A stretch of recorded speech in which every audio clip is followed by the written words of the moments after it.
to call this meeting to order of the City Council of Monroe, Georgia, May 14th, 2019. Let the record reflect that all members are present, including Mr. Larry Bradley, who is joining us via teleconference.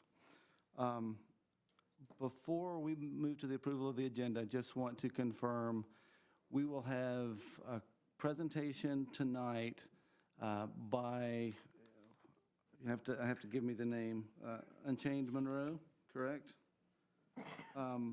We also will have a public hearing that's noted in the agenda as well, but I did not have anybody signed in for public comment.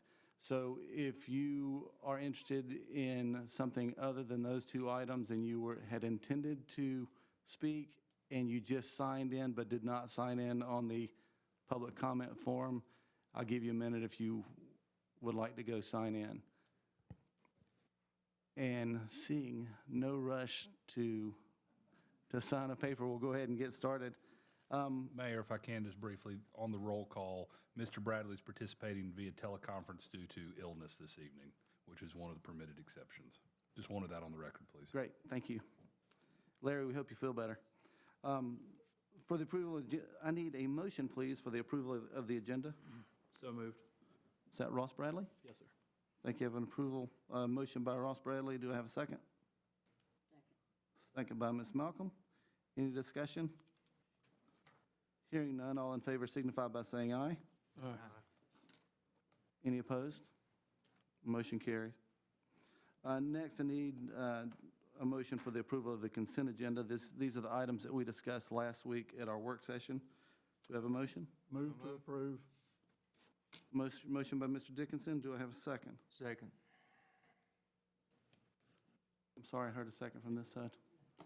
Got it. Mr. Nathan Little. Any discussion? Hearing none, all in favor signify by saying aye. Aye. Any opposed? Motion carries. Moving to the public presentation for ending the cycle, I'd like to call Cam Lanier forward, please. Aye. Mr. Lanier? Ms. Mansour?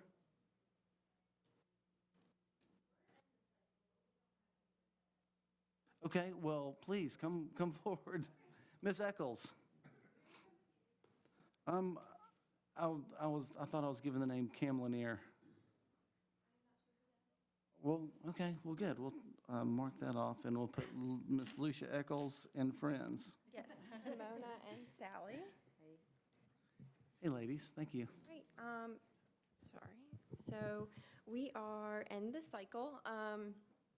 Our group, basically, our mission is to end the cycle of backyard breeding and animal cruelty in the state of Georgia. And right now, we're focusing on Monroe and Walton County. So we'll be talking about breeding and animal welfare.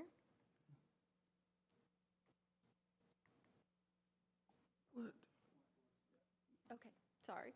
So My we'll be big head's in talking- the way, I'm sorry. No, And before you get started, Debbie, we have Lucia Eccles, Sally Mansour, and Mona Stevens for the minutes. Okay, go ahead. Thank you. So we'll be talking about backyard breeding. So backyard breeding defined is generally an unethical amateur form of dog breeding with limited skill or training. A backyard breeder is generally just there for the profits.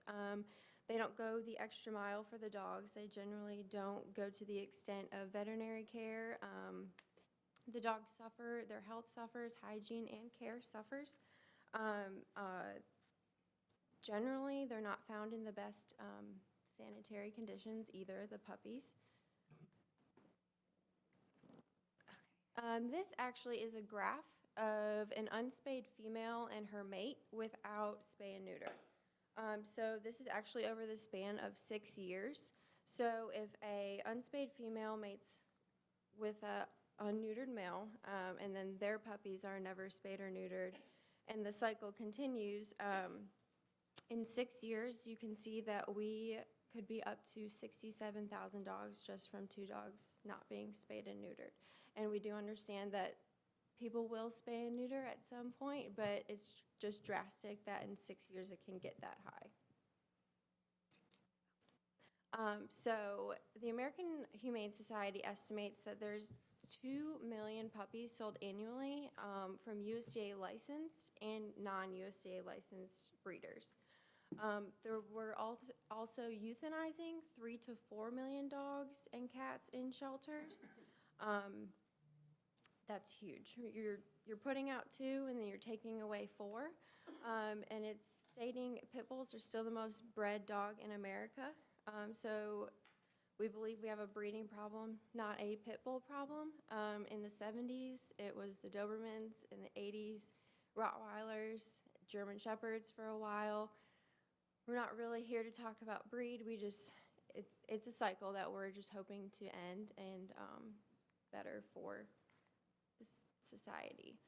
The Humane Society, again, states that they believe there's approximately 10,000 puppy mills currently in the United States, 194,000 dogs that are kept solely just for breeding in USDA licensed facilities. This isn't even non-licensed. And I can speak from experience that just because you have a license doesn't mean that you are a quality breeder. I actually got my first dog 5 years ago from a breeder, and he was AKC registered, licensed. Turns out that he was abusive to all of his dogs, and that was found out too late for some of them. And then also it estimates that 2 million puppies are sold each year after originating from a puppy mill. So we have seen a prevalence in Monroe for this issue. I have flagged areas where we have either seen breeding facilities, we have known breeders that aren't registered, or these 2 lovely ladies, they do low cost or no cost fencing. They help put them up for people who want to get their dogs off the chain. And some of these areas they don't want to spay or neuter their dog. So, because they want the opportunity to breed if they need to get quick cash. So, it's very close to downtown Monroe, the lovely downtown Monroe, so that really worries us when we see things like that, especially the things that are correlated with that. Top left, we have a breeding pen on South Madison. This is actually near animal control. Top right, we actually found this lost nursing mother on Walton Road, separated from her puppies. Bottom left, we were just driving down Walker Drive and saw that on the mailbox. Pit bull puppies for sale across the street. And then bottom right, we actually have a deceased dog that died on a tether on Davis Street. Veterinarians say that massive lump, the dog had to have been at least deceased for 3 days, neglected. This is huge. We realize it's on a chain, may not be related to breeding, but the breeding and the neglect truly do go hand in hand. These people were just going on with their life while their dog was deceased outside in the front yard. An example on the left, this is an owner surrender. They're moving and they can no longer take this puppy with them. We see a lot of backyard breeders, they just want to produce the puppies and get the income. A good rescue will take the puppy back. If you're having financial troubles or you're having to move, you don't have that option with a backyard breeder. The middle, it's just another Facebook post. I have 3 boxer pit mixes for free. A lot of people scour the internet for free puppies for dogfighting and for bait. And then on the right, he wants $20 for the puppy. Just someone desperate for $20. You can see that puppy, just the face, not in good condition, not happy. So the face of overbred mothers. These are just some that we have witnessed in Walton County and in Monroe, actually. Bottom right is a breeder that we have been kind of following. He was actually at North Broad and Oak, and he had all of his puppies in the front yard. He's actually moved now to a more secluded location, and he posts videos.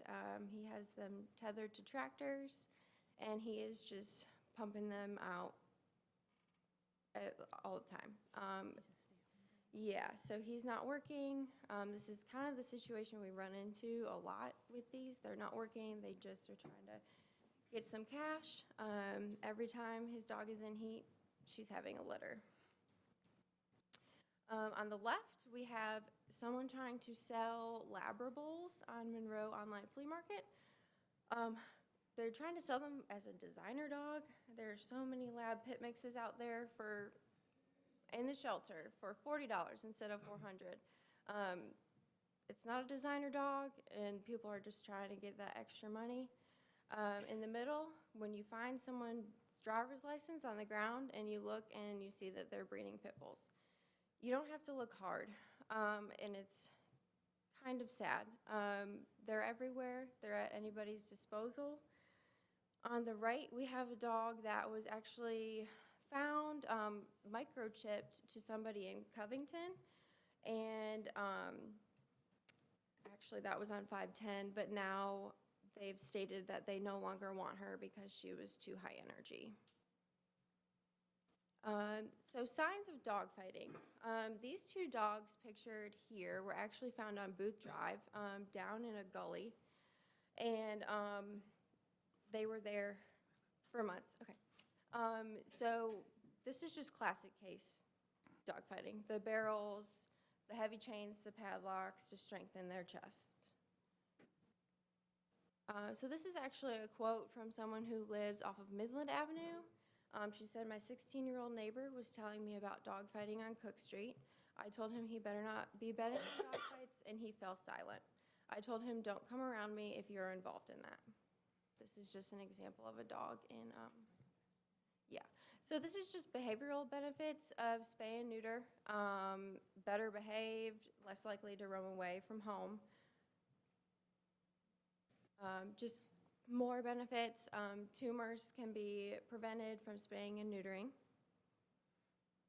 This is just another example. We have Sassy on the left, Indy on the right.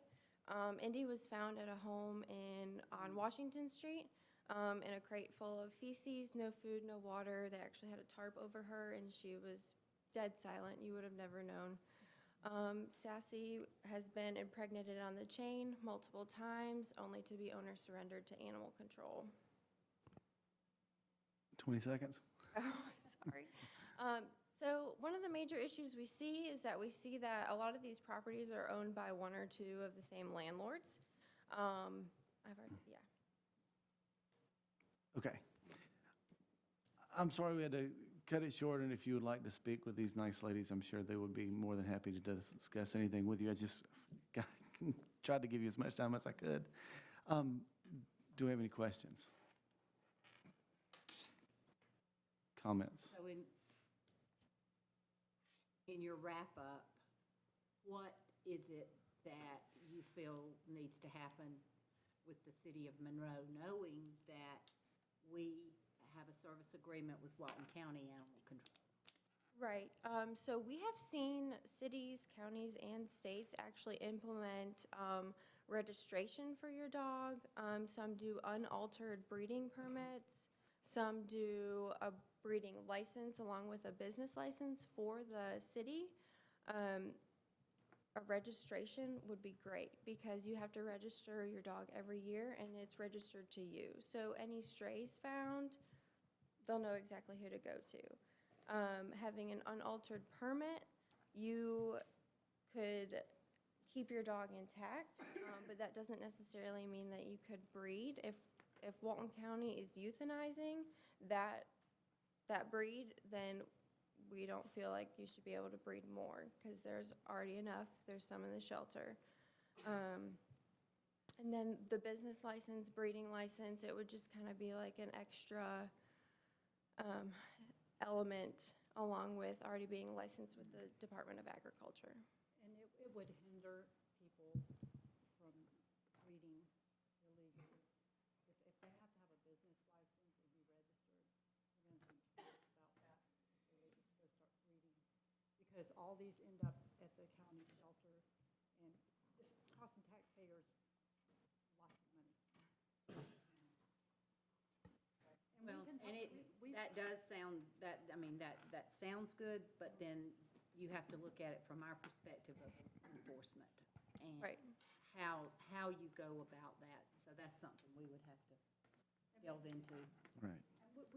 We can talk to you more. We knew this was going to be brief and just give you an introduction tonight, but we have some ideas, and we have it all written in statistics, and, we've got other cities that have done this, so, we can give you a lot more information. We just kind of Wanted to. That'd be great. Anything that you can put in writing for our councilmen and ladies, you can just feel free to bring by City Hall and leave right up front, and we'll get it to them. Any other questions? David? I don't have any questions. I do have a comment. I've met with these ladies, and I became aware of the work they were doing because I saw a disturbing post on Facebook. I knew that we have a problem in Monroe with dog fighting and abuse of dogs. And I see some of that because I'm out running and such around in the community. I'll just say straight up, I disagree with the decision that the county commissioners made. If I'd been on that body, I would have voted with the two that wanted to strengthen the ordinance. I know we're locked in because of the service delivery strategy. The county provides the animal control, but I don't think that prevents the city from taking a stronger stance. And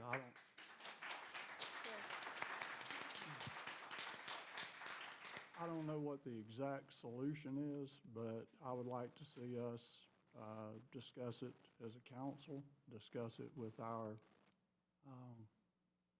legal team, and get input from our citizens. We need to, just bluntly, we need to take down the welcome sign, and we need to send a message to people that engage in this kind of conduct. You're not welcome to do it in our city.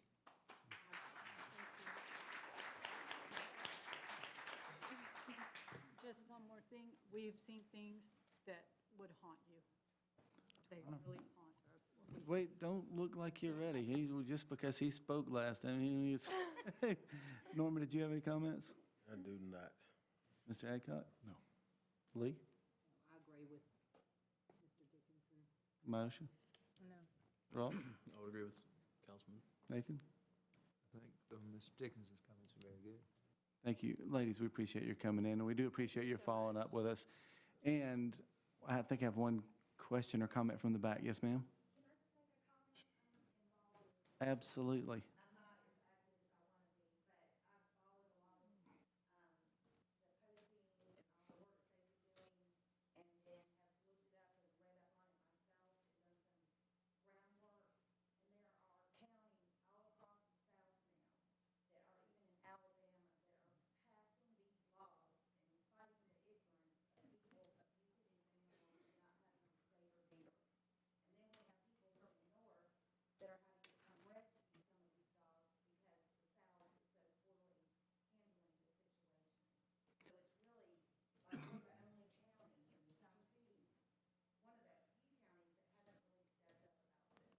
Well, thank you for your comments. Could you let me know your name? I'm Ellen Casperson. Thank you, Ms. Casperson. I appreciate your comments. Ladies, thank you again for coming, and feel free to drop off that information for council, and I appreciate your time. Also, I heard quite a bit of clapping. If anybody, as these ladies finish, if you would like to leave, if you would do so quietly, I'll give you a couple minutes. I want to thank y'all for being so welcoming to us. Yes. You've been so really much. have. Yes, ma'am. Thank you. Thank you. No matter what you decide. Thank you.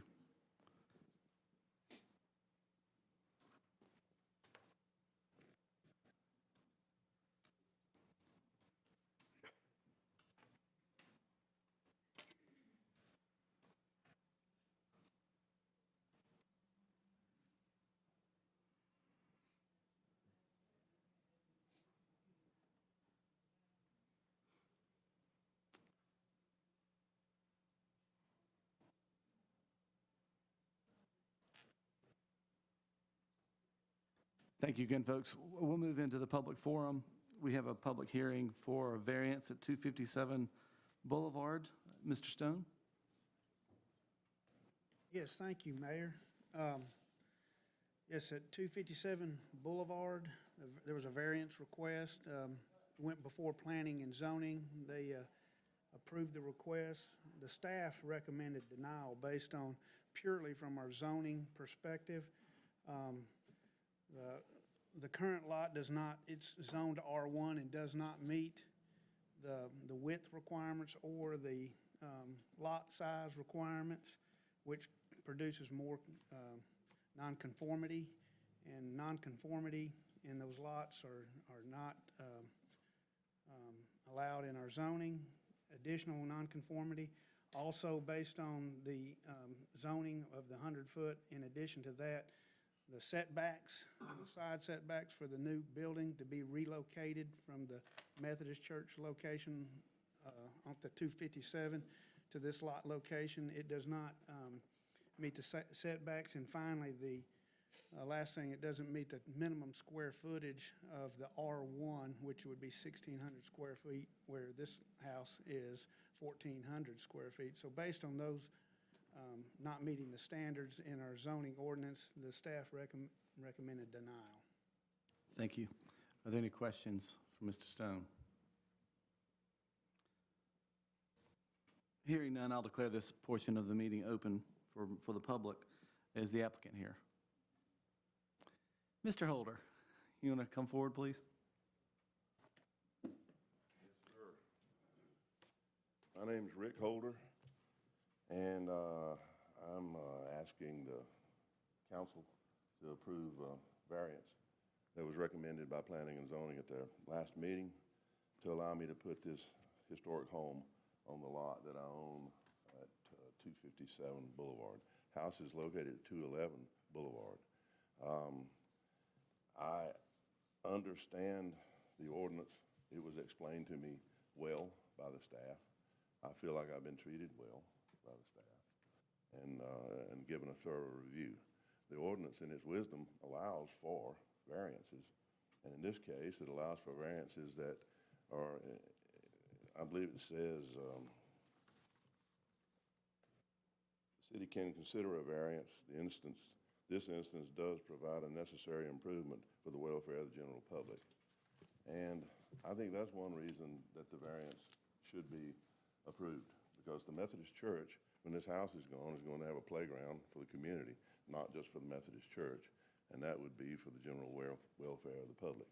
I also believe that it's in the interest of the council and Planning and Zoning and Mayor and Council to uphold the ordinances that they have adopted, or previous bodies of deliberation have adopted, that sets aside historic districts and mill districts.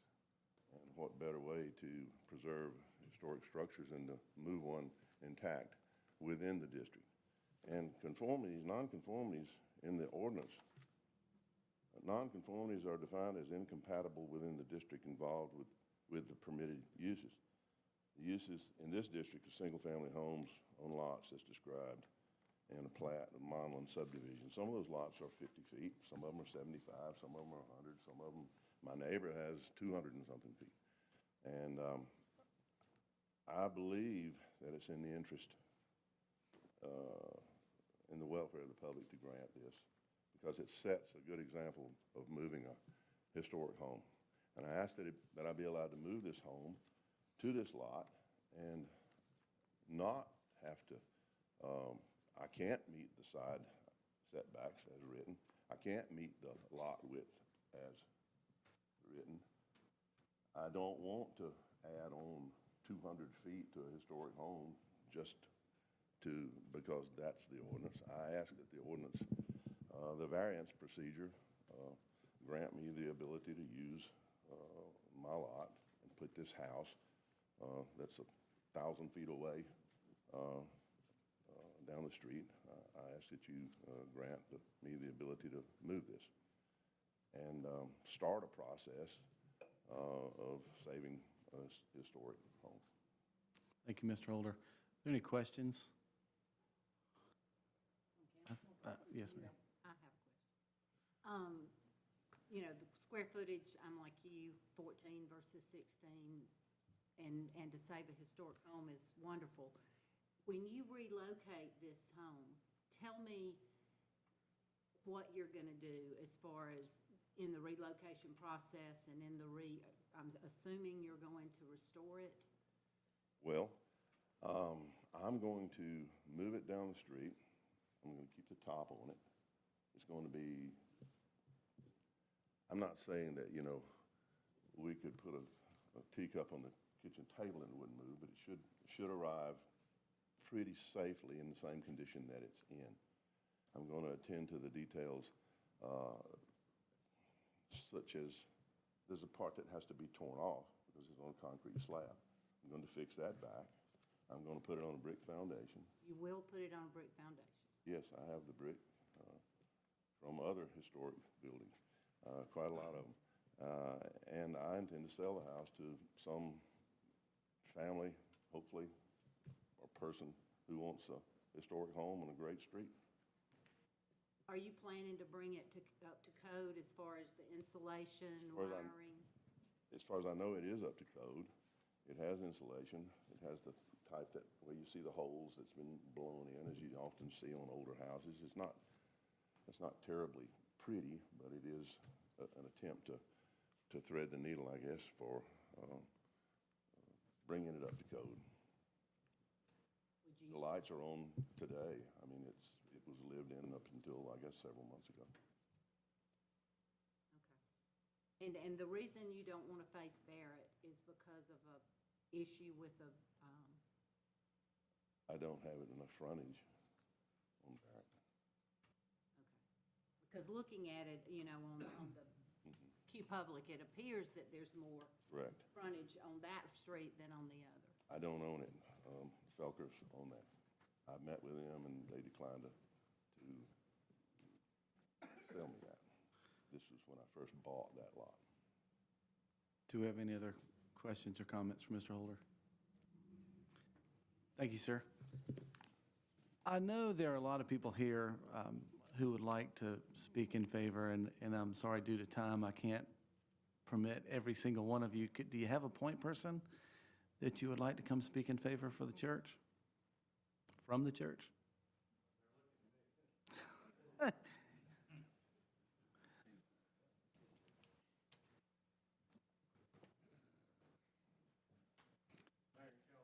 Ferguson. I'm the chair of the administrative council at the church, and that's the capacity I'm here tonight. We really support, as the leadership of the church, what Mr. Holder is trying to do, and that is, the church is not in the business of renovating houses, and we want to get the house into the hands of somebody that can foster the process of getting this house back on the tax rolls, provide a high-quality house which is needed within the city. There's a lot of interest in people, as you know, moving into the city. And so we want to assist in that process because we think someone else is better suited to have the funds to invest in the house, to make it nice. And it's going from one part of the street to the other. So it seems to be a win-win, you know, all the way around as far as that goes. I haven't looked into the details of the variances that are required, certainly. But, you know, as far as the square footage, just logically, it's already on the street. It's just one, you know, there's no new house. It's just the house being moved from one spot on the street to another. So that seems to be something that would make sense there. But again, the church wants to be able to properly utilize its space, and it's just not in the business or have the strength and ability to really do what we think needs to be done with the house. But we certainly want the house saved. We want the house to stay in the general neighborhood, but we want to see it be a benefit to the community more so than what the church can do. So we just want to express the support from the church's standpoint for what Mr. Holder is trying to accomplish. Thank you. You're a pretty good spokesperson you chose. Wait 1 second. Does anybody have any questions, comments for Mr. Ferguson? Now, thank you. Thank you. Is there anyone here who'd like to speak against the rezone? Hearing none, I'll declare this portion of the meeting closed, and we will be back to that in just a moment. And as we move to new business, how about a variance of 257 Boulevard? I'll open the floor to council members only for discussion. Mr. Mayor, in light of the fact that there's no opposition from the neighborhood, no one's called me about it, so I assume the neighbors support you. I've known Mr. Holder a long time. I'm confident that if we grant him the variance, he will do what he says he's going to do. It will preserve a historic home. I think it will actually add to what is Monroe's oldest subdivision, Monland. And we certainly want to support the Methodist Church and what they do for our community. So with all of that being said, I want to make a motion to approve the variance. I appreciate your motion. I'll second, unless he was trying to. Was that Larry coming in? That was Larry seconding. I'm going to give the second to Mr. Larry Bradley. Any discussion? Hearing none, all in favor signify by saying aye. Aye. All opposed, like sign. Motion carries, that passes. Thank you, Mr. Holder. Next, move to the approval of the intersection changes. Mr. Probst. Thank you, Mayor. Last week, we discussed several proposed changes in the committee meeting. I'll just hit them real quickly. East Church Street and South Madison, that'd be a change from signalized four-way to a four-way stop sign. Breedlove Drive, Alcovy, and Shamrock intersection change from a two-way stop to a four-way stop. William Street at North Midland, create a three-way stop intersection from a one-way stop. Edward Street at North Madison, create a four-way stop intersection to a two-way stop. Breedlove Drive at McDaniel Street, no right turns on red from Breedlove to McDaniel. And Davis Street, South Broad, no left turn between 7A and 7P from Davis Street. Now, we wouldn't have to do all of these all at once. We can kind of phase some of these in and take our time and create, the proper notifications to the public through the media outlets and social media, and then back here before you again as well. So we brought this up last week, food for thought amongst you all. If you have studied this over the last week, want to make any changes, amendments? Just want to have rumble strips. Yes. My only comment was about that last intersection, just seeing if there was a way, and it doesn't have to be necessarily coupled with this, but see if there's a way to direct traffic before Davis Street to alternate routes to Highway 11 south. We'll study that for sure, yeah. I'm good. Are there any other questions or comments for Mr. Probst? My concern is on South Madison. Y'all basically trying to put 4 stop signs within a half-mile range. South Madison is a heavily traveled street.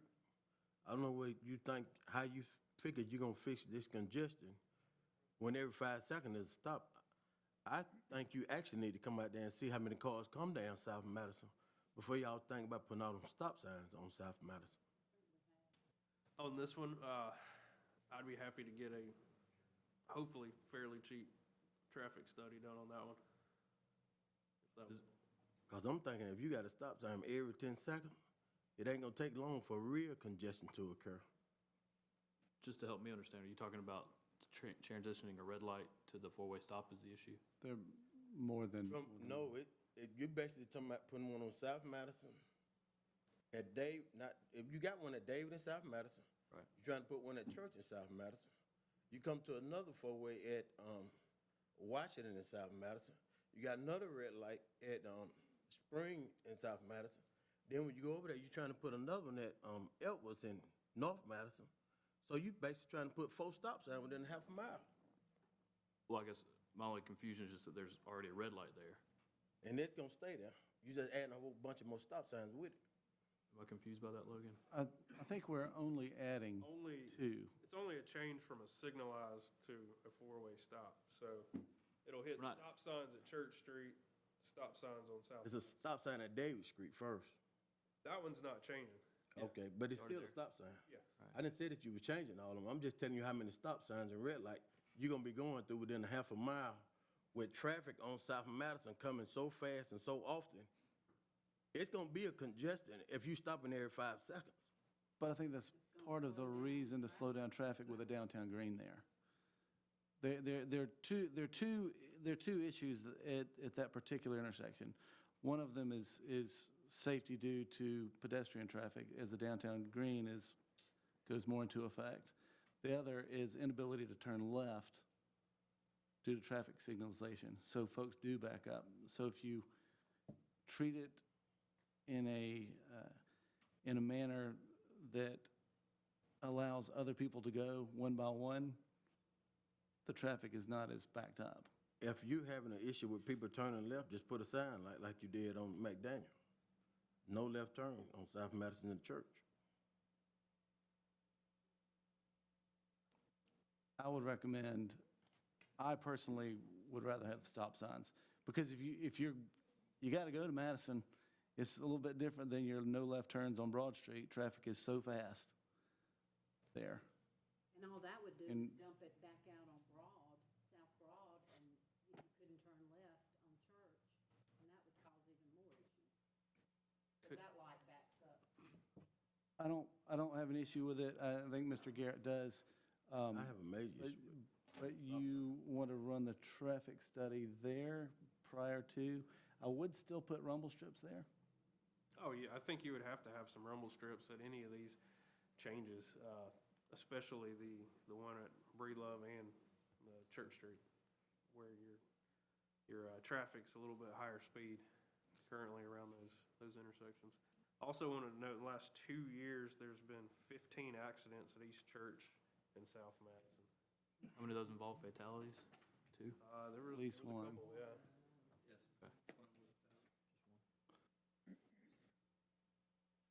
Are there any other questions or comments from Mr. Probst? Should we do this one by one? You certainly can. I mean, you can take any form of motions. It's my understanding that if you approve this, this will give approval for staff to make and implement these changes. If you want your motion to be conditioned upon some time frame for implementation, you can. Otherwise, it would simply approve the changes, and then staff would implement, at their discretion with direction from the council. Can we make one exception being the Absolutely. You could make, Church and Broad, you could make a motion to approve Church and South Madison, sorry. essentially signalization or intersection changes number 2, 3, 4, 5, and 6, and not take any action on that first one, if that is what the council so desired. Also wanted to state for the record real quick too, we had 7 accidents in that same time frame at the Alcovey, Breedlove, and Shamrock intersection, and 16 accidents at Breedlove and McDaniel. Okay. Well, I have a question. Yes. If we change the one at Church and South Madison and it doesn't work like it should, can't we go back and put a traffic light up? What prevents us from doing that if, Or just leave the traffic light there and put temporary signs up as a test? yeah, we could do that? Yeah. So Because what we that can is do is leave the signal intact, put it on the flashing red anyway, and, if it didn't work out as intended, of course, it can easily go back. Like I said last week, it is nearing its end of life cycle, so that is something to think about here. And the cost of a new light is what, 100,000? There, about? 140,000, I think. Yeah. So, I think that sounds like an acceptable effort to appease all parties. just see how it works. If it doesn't, we'll undo it. Would you like to make a motion? I'll make that motion to approve all of the intersection changes, and with the understanding that the one at Church and South Madison will revisit if it doesn't work. I'll second that, Mr. Mayor. Have a motion by Mr. Dickinson, a second by Mr. Ross Bradley. Any discussion? Hearing none, all in favor signify by saying aye. Aye. All opposed, like sign. I oppose. Motion carries with one opposition. Moving to the next point, the passive park memo of understanding at Athens Technical College. Mr. Probst. Thank you, Mayor. Before you is the modified MOU. We changed it a little bit from last week to turn it more into a lease agreement style format for this MOU. Essentially, it's a one-year renewable, whereas it designates city use, i.e. park use for this facility at Athens Tech around the track, and designates some of what we will be doing out there, such as tearing down buildings, removing old asphalt sections, and some tree plantings according to the exhibit here. But what this will do will help open up that property for general public use and also create a better, more attractive environment for our partner over at Athens Tech. Good. Any questions or comments from Mr. Probst? If not, I'll entertain a motion. I'll move to approve. I have a motion to approve by Mr. Ross Bradley. Do I have a second? Second. Second by Ms. Malcolm. Any discussion? Hearing none, all in favor signify by saying aye. Aye. All opposed, like sign. Motion carries. That passes. Now I need a motion to adjourn to executive session, please. So moved. I have a motion by Ms. Malcolm. Do I have a second? Second. Mr. Little? All in favor signify by saying aye. Aye. All opposed, like sign. Motion carries. We'll adjourn to executive session.